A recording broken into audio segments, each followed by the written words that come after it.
So we'll do an assembly video for the Room Navigator mullion bracket.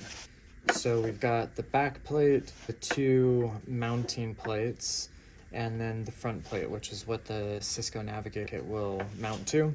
This part should be done before mounting to the mullion. We'll be using the smaller set of screws. And just to confirm hole alignment, the larger holes here are pass-through holes.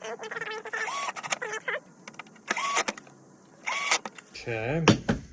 And again, those are pass-throughs, so that comes out. So you can see, we can use this box as an example. I guess for a better angle, we would mount right like that to the mullion using the self-tapping screws. Once that is mounted and up on the wall, we can then secure the front plate.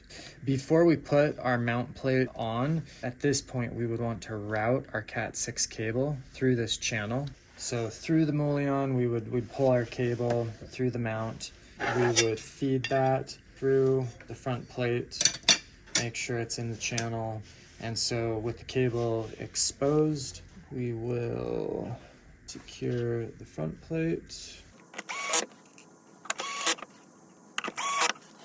Now, at this point, your mount is going to be on your mullion.